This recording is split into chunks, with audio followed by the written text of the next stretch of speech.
Hello students, Pranam, welcome to Rajmata Vidyavihar online classes. This is your business studies lecture. So let's start our lecture. So last time हम लोगों ने functions of management पढ़ रहे थे और functions of management में start किया था हमने planning, organizing हम पढ़ने वाले थे. तो starting first किया था planning, ठीक है कि planning क्या है? What is the meaning of planning? Planning means तो प्लानिंग मतलब कि किसी भी ऑर्गेनाइजेशन को जब आप स्टार्ट करते हो, जब कोई भी ऑर्गेनाइजेशन, कोई भी मैनेजमेंट जब सबसे पहले जब काम करना शुरू करता है तो कोई भी काम करने से पहले आपको प्लानिंग करनी होती है, किसी भी चीज़ की प्लानिंग करनी होती है. विदाउट प्लानिंग आप सक्सेसफुल उतने नहीं हो पाते हो जब तक आपको पता ही नहीं है आपको कैसे काम करना है, आपको कौन सा आपका क्या ऑब्जेक्टिव है, आपका उस काम को करने का ऑब्जेक्टिव क्या है, आप कितनी अर्निंग करना चाहते हैं, अब या अपने कंपनी को कितना एक्सपांड करना चाहते हैं, या कोई भी प्रोजेक्ट है. अगर छोटे छोटे प्लानिंग किए जाए तो आप कोई भी प्रोजेक्ट आप स्टार्ट करते हैं तो उस प्रोजेक्ट को कितने टाइम में आपको फिनिश करना है.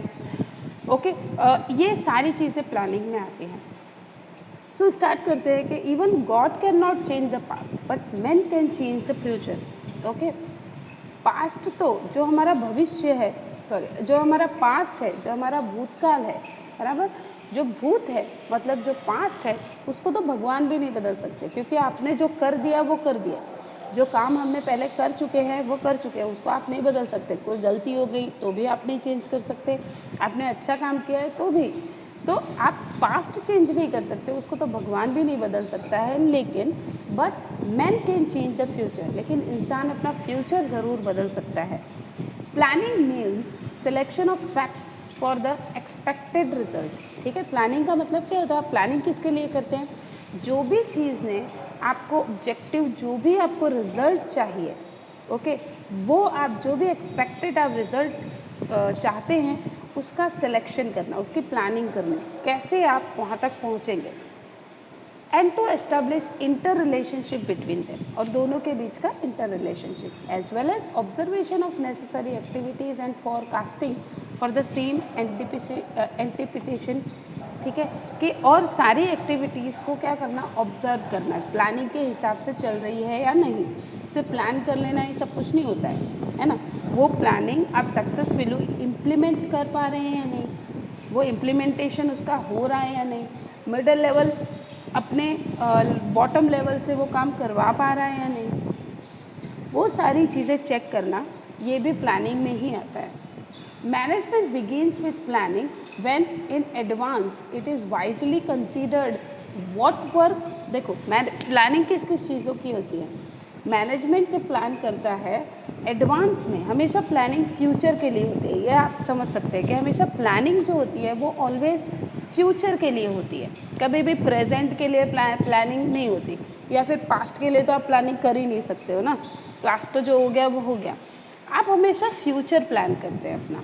तो जब आप फ्यूचर एडवांस में कोई चीज़ की प्लानिंग करते हैं तो वाइजली आप बहुत बुद्धि से, अपने नॉलेज से, अपनी स्किल से आप क्या काम करना है, हु विल डू, कौन करेगा ये काम, उसके बाद how will do and what extent. ठीक है, and what work will be done and finished for the achievement for predetermined objectives. जो भी प्री डिटरमाइंड ऑब्जेक्टिव्स है, जो आप सक्सेस पाना चाहते हैं या जो आप प्लानिंग करें हैं आपने अपने रिजल्ट्स के लिए, वो जो आपने पहले से एडवांस प्लानिंग कर रखी है वो उस सेम टाइम पे फिनिश होगी या नहीं. Okay, it is known as planning. So planning means basically future forethought in the present, मतलब फ्यूचर के लिए प्रेजेंट में सोचना, प्लान करना. So planning is necessary to reduce risk. Planning करने से क्या फ़ायदा होता है? प्लान करने से रिस्क जो होता है वो हमेशा क्या होता है, वो रिड्यूस होता है, वो कम होता है. And uncertainties involve in future. भविष्य के लिए जो भविष्य में अनसर्टेनिटी होती है, अनसर्टेनिटी कुछ भी हो सकते हैं, रिस्क कुछ भी हो सकता है. मैन मेड रिस्क भी होते हैं, इससे पहले हमने पढ़ा था, और जो नेचुरल जो रिस्क होते हैं या नेचुरल जो कैलामिटीज़ होती हैं, लाइक कभी अर्थक्वेक आ गया, कभी स्टॉर्म आ गया, कभी, तो ये प्रॉब्लम्स जो आती हैं वो अनसर्टेन होती हैं, वो पता नहीं होता हमको ऐसा आने वाला है, होने वाला है. जैसे अभी ये पैंडेमिक चल रहा है, कोरोना, ओके, ये कोरोना आने वाला है, इसमें सारी दुनिया इस तरीके से ठप हो जाएगी, पूरी दुनिया बंद हो जाएगी, सब जगह की इकोनॉमिक जो एक्टिविटीज़ है सारी बंद हो जाएंगी। जब वो कर्फ्यू लगा था, जब लॉकडाउन हुआ था 21 दिन का, सब कुछ बंद हो गया था। तो ये पहले से तो पता नहीं था, लेकिन ड्यू टू प्लानिंग करने से वो, और ये जो नेचुरल जो प्रॉब्लम्स आती हैं या मैनमेड प्रॉब्लम्स भी जो आती हैं, वो भी पहले से हमको पता नहीं होता है, कभी भी आ सकती है, फिर भी प्लानिंग तो करनी ही पड़ती है। लेकिन प्लानिंग करने से क्या होता है, all the activities of a business are undertaken in the systematic manner. जो भी काम आप करते हैं वो सिस्टमेटिक मैनर में करते हैं।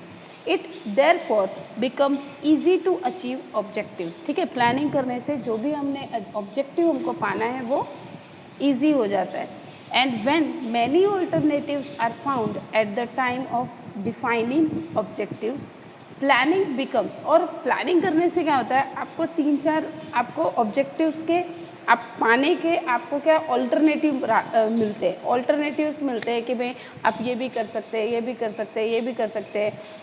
कुछ प्रॉब्लम आई तो प्लानिंग थोड़ा सा चेंज भी कर सकते हैं। ठीक है, planning becomes useful to select the best alternative, hence planning function of selection preference. इसलिए प्लानिंग सबसे ज़्यादा ज़रूरी और इम्पॉर्टेंट होता है।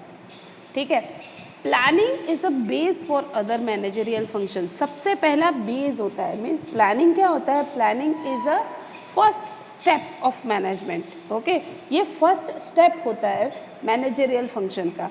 उसके बाद आता है organizing, staffing, coordinating and controlling. तो सेकंड जो स्टेप है उसको हम ऑर्गेनाइजिंग का बोलते हैं। और ऑर्गेनाइज्ड करना, ऑर्गेनाइज्ड वे में कोई वर्क करना, ऑर्गेनाइज्ड वर्क करना, ये आपने सुना होगा वर्ड। ठीक है, कोई भी प्लानिंग को जब हम इम्प्लीमेंट करते हैं, ठीक है, तो वो कैसे इम्प्लीमेंट करना है, कैसे करना है, उसको एक ऑर्गेनाइजेशन होता है, ऑर्गेनाइजिंग वे में काम करना होता है। So organisation is a structure for the assignment of authority. कोई भी ऑर्गेनाइजेशन हो, उसका जो स्ट्रक्चर होता है, जो वो चलता है वो ऑर्गेनाइजेशन, एक्चुअली उसके जो ऑथोराइज्ड पर्सन या जो रिस्पॉन्सिबल पर्सन्स होते हैं उनके वर्क पर वो डिपेंड करता है। ठीक है, और सारे जितने भी वर्कर्स होते हैं या जितने भी रिस्पॉन्सिबल या ऑथोराइज्ड पर्सन्स होते हैं, वो सारे लोग एक ही कॉमन ऑब्जेक्टिव को लेकर आगे बढ़ते हैं। So objectives, policy, programme etcetera are decided for the planning. Planning हम करते हैं कि भाई कैसे प्रोग्राम किस तरीके से काम करेंगे, कौन सी पॉलिसी हम यूज़ करेंगे, कौन कौन से ऑब्जेक्टिव्स हम यूज़ करेंगे, कौन कौन से ऑब्जेक्टिव्स हमको चाहिए, कहाँ हम पहुँचना चाहते हैं। वाइल एग्जीक्यूटिंग प्लान, जब आप प्लान एग्जीक्यूट करते हैं, उसको इम्प्लीमेंट करते हैं अपना प्लान, तो ऑर्गेनाइजेशन स्ट्रक्चर इज़ फॉर्म्ड, तभी वो ऑर्गेनाइजेशन का एक स्ट्रक्चर बनता है fully. And the activities of a business are divided among different sections and various groups of people. Understood? तो जो भी एक्टिविटीज़ बिजनेस में होती है वो सारे, जैसे कि हमने पढ़ा था लास्ट हमने कि लेवल्स होते हैं, तो डिपार्टमेंट्स होते हैं, तो हर एक एक्टिविटी उसके डिपार्टमेंट के हिसाब से उसमें डिवाइड कर दी जाती है, उसके डिफरेंट सेक्शंस होते हैं और उनको दे दिए जाते हैं। And various groups of people for the accomplishment of objectives. अपने ऑब्जेक्टिव को कंप्लीट करने के लिए जो डिफरेंट डिपार्टमेंट्स है किसी भी ऑर्गेनाइजेशन में, वो कंप्लीट करते हैं। An organization is distribution of authority and responsibility among these sections and groups get clarified with the formation of organization structure. ठीक है, तो जो भी ऑर्गेनाइजेशन है, ये जो अथॉरिटी या रिस्पॉन्सिबल जो भी पर्सन्स होते हैं, उनमें उनके काम को या फॉर्मेशन से उनको वर्कआउट कर दिया जाता है, उनको क्लैरिफाई किया जाता है कि आपको कैसे काम करना है। ठीक है, जैसे कि इश्यूज़ लाइक, अब कौन कौन से ऑथोराइज्ड पर्सन होते हैं, जैसे हु विल सुपरवाइज, तो जो सुपरवाइजर्स होते हैं, सुपरवाइजर्स क्या करते हैं, सुपरवाइजर्स जो होते हैं वो लुकआउट करते हैं, ऑब्जर्व करते हैं कि वर्कर्स कैसे काम कर रहे हैं। Who will have authority and responsibility work, जो रिस्पॉन्सिबल पर्सन होता है सबसे पहला, तो उसके अंदर एक लीडरशिप होनी चाहिए। सेकेंड थिंग, वो वेल एक्सपीरियंस्ड पर्सन होना चाहिए। थर्ड थिंग, उसके अंदर नॉलेज होनी चाहिए। उसके पास, ठीक है। Inter relationship among individuals etcetera, ये सारी चीज़ें बहुत इंपॉर्टेंट होती हैं। सो planning is the brain of a business. जब हम बात करते हैं तो प्लानिंग कैसे की जाती है, प्लानिंग ऑलवेज कैसे की जाती है, तो प्लानिंग जो होती है वो हमेशा इंटेलेक्चुअल होती है। हम मन में सोचते हैं प्लानिंग को, है ना। और जो ऑर्गेनाइजिंग होता है या ऑर्गेनाइजेशन जो होता है, जो स्ट्रक्चर बनता है, वो फिजिकल स्ट्रक्चर होता है, वो दिखाई देता है। उस प्लानिंग को जब हम इम्प्लीमेंट करते हैं सही तरीके से, तब हमको अपनी प्लानिंग सक्सेसफुल हुई या नहीं हुई ये चीज़ हम विजिबली देख सकते हैं, है ना, हम देख सकते हैं विजुअली। तो इसीलिए कहा गया है कि planning is a brain of a business and organization is a physical structure. Okay, physical structure, तो ऑर्गेनाइजेशन हमको दिखाई देती है। The function of a brain in a human body is to take the intellectual decision, जैसे मैंने आपको समझाया, and while its implementation is done by various organs of a body. अलग अलग जो डिपार्टमेंट्स होते हैं उसमें जब उस प्लानिंग का इम्प्लीमेंटेशन होता है, तो the function of a planning in a business unit is to take intellectual decisions. In order to implement these of the decisions, distribution of work, authority, responsibility is delegated among the employees of various departments. अलग अलग department को responsibility और authority दी जाती है. Now next आता है staffing. It is also most important management or function of management. So employees important होते हैं ना, they are the only living things in any organization. Employees, okay, so employees are arms and legs of the unit. हाथ पैर है एक तरह से, वही तो काम करके देते हैं. मशीन से हम काम करवा सकते हैं, लेकिन क्या मशीन सोच सकती है, समझ सकती है? कंप्यूटर्स खुद सोच सकते हैं क्या? नहीं. उसको उसमें आप जो भी प्रोग्राम डालते हैं, जो भी आप सॉफ्टवेयर डालते हैं, जो भी आप चीज़ें उसमें फीड करते हैं, तब वो आपको आंसर लाके या रिजल्ट लाके देता है. अपने आप नहीं करता कुछ भी चीज़, लेकिन इंसान वो खुद कर सकते हैं काम, खुद समझ सकते हैं, है ना. तो इसीलिए कहा गया है कि employees are arms and legs of the unit. According to doctor George Terry, staffing is concerned with availing and maintaining satisfactory man power. Staffing किससे कंसर्न करता है? तो लिविंग थिंग्स, जो ऑर्गेनाइजेशन में जो लिविंग थिंग्स है, मतलब जो एम्प्लॉयज़ है, जो वर्कर्स है, अगर आप उनको क्या करते हैं, सेटिस्फाई करते हैं, ओके, किससे? आप उससे स्केल, आप उसकी पेमेंट आप उसको अच्छी दे रहे हो, आप उसको ट्रेनिंग दे रहे हैं, आप उसको प्रमोशन कर रहे हैं, तो ये आपका मैन पावर है. ओके, किसी भी ऑर्गेनाइजेशन का मैन पावर इम्पॉर्टेंट होता है. So where there is a business organization there will be existence of staff. अगर ऑर्गेनाइजेशन बिजनेस ऑर्गेनाइजेशन है तो स्टाफ भी होगा ही, उसके बिना तो ऑर्गेनाइजेशन क्या है, मैर स्केलेटन है ना. तो any organisation without staff is like a mere skeleton. Okay, ये मैर स्केलेटन है, विदाउट इसके तो कुछ होगा ही नहीं. So activities of any business unit depends on its staff. आप किसी को ऑर्डर किसको दे सकते हैं? आप एम्प्लॉयज़ को दे सकते हैं, आप स्टाफ को ऑर्डर दे सकते हैं, उसको समझा सकते हैं, उसको ट्रेंड कर सकते हैं. So staffing is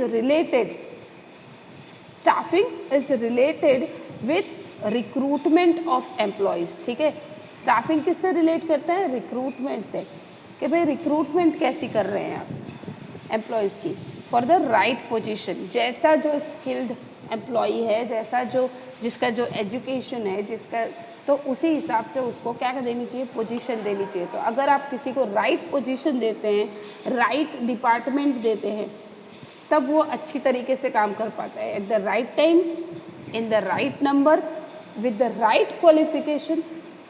it also includes, अब इसमें और क्या चीज़ें आती हैं, स्टाफिंग बहुत इंपॉर्टेंट है. तो selection, training, transfer, promotion, okay, dismissal, retirement and welfare activities of employees. जैसे एम्प्लॉयज़ के लिए कई बड़ी बड़ी कंपनियां होती हैं, वो लोग फ्री हेल्थ चेकअप करवाती हैं. उन लोगों को जो है वन टाइप ऑफ एक विथ फैमिली पिकनिक वो लोग ऑर्गेनाइज करते हैं कि भाई आप एक साल में एक बार जो भी आपके पास पिकनिक आप करो. फिर उसके बाद में तो उससे क्या होता है, उससे उनका enthusiasm and zeal of the employees are boosted, तो वो बूस्ट होता है, वो काम करने के लिए और ज़्यादा क्या होते हैं, इंथुजियास्टिक बनते हैं। Ultimately it will lead to increase in productivity and efficiency of the organization. किसी भी ऑर्गेनाइजेशन की एफिशिएंसी और प्रोडक्टिविटी उनके एम्प्लॉयज़ की वजह से ही बढ़ती है, काम ज़्यादा होता है। And staffing must function studies problems related to employees, ठीक है। The success of any business depends on its employees and जो भी कोई भी बिजनेस का सक्सेस जो है वो एक्चुअली बेसिकली उसके एम्प्लॉयज़ पे डिपेंड करता है। सो इसीलिए staffing is very important, okay. Then आता है डायरेक्टिंग, तो डायरेक्टिंग को हम नेक्स्ट लेक्चर में पढ़ते हैं। प्रणाम।